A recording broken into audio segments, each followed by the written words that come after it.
Hi guys, welcome back to Hope is Alive channel, reading chapter 11 of Hebrews.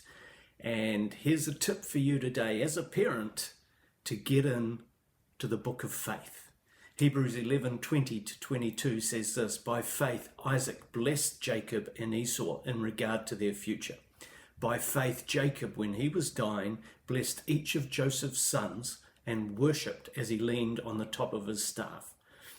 That's really, really powerful. I've just been meditating on this scripture for the last couple of months, and the faith talked about here it's prophetic. I mean, Isaac and Jacob, we know Jacob wrestled with God. Isaac was the promised son to Abraham. We know all that, but that's not why they are in this chapter on faith. The only two things that they're acknowledged for, the only thing that both of them are acknowledged for, and so get into the book of faith, that great heroes of the Bible, is that Isaac blessed Jacob and Esau, his sons, and Jacob, when he was dying, blessed his grandchildren, and that's all they did. It's not about their camels, it's not about their farms, it's not about their conquests, it's not about their woman or anything else like that. It's about they laid hands on their children and prayed for them. You see, because when you lay hands on your kids, it's a prophetic utterance. It's prophetic over the children and the grandchildren, and you're praying that they just not be blessed, but you're praying the favor of God. You're praying for multiplication. There is another example from a man who was born on the 15th of December, AD 37, and his name was Lucius Domitius Anabarbus, later Caesar Nero, Emperor Nero.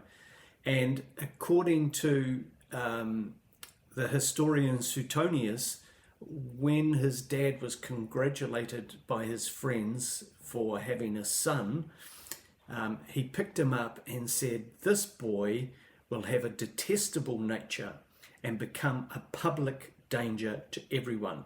And of course, that's a fact that came true during the second part of Nero's reign. He had his mother killed publicly, and he killed his wife while she was 9 months pregnant. He did that publicly as well, and all sorts of other beastly, horrible things that would make some of the evil people in our times actually seem like nice Boy Scouts. But you see the difference there. What you pray over your children. Isaac and Jacob believed in the promise of God, and they passed it on to their children. Jacob, you know that he prayed by faith because it says that he was blind, so he wasn't praying by sight, he was praying by faith. He wasn't looking in the temporary, he was looking in the eternal. So even on his deathbed, he blessed Ephraim and Manasseh, and as I say, acting on faith, not by sight.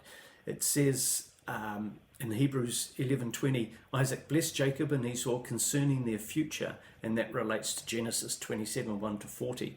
And what he did there was their future was now determined. He made an agreement with the divine, and it was irrevocable.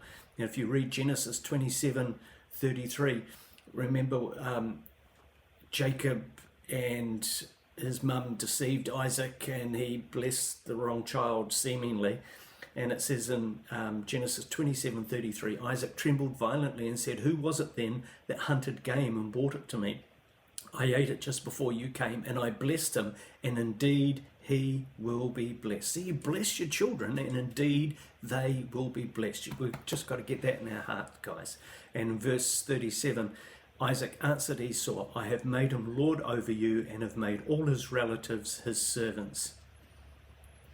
And I have sustained him with grain and new wine, so what can I possibly do for you, my son?" So when we speak by faith, we make that decree with the divine authority, God the Father. Remember in Mark chapter 11, verse 22 to 23, Jesus said, if you say to this mountain, if you have faith, you say to this mountain, go jump in the sea, it will. So that's the sort of agreement we're getting there.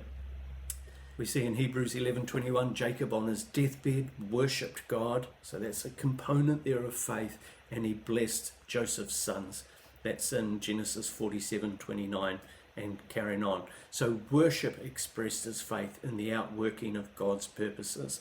If you've got kids, they're in your home, lay hands on them, bless them. If they're away, ring them up and bless them. I've done this personally with each of my 5 kids in the last month, and it's something when they're little you do it all the time. Come here, bless you, but when they become adults it becomes a little bit more difficult. So I hope this helps you today. Go lay hands on your kids in a good, godly way. Bless. Hey, thanks very much for watching Hope is Alive channel. To enjoy more videos, click here or over here or behind me, just over here. Click anywhere and enjoy.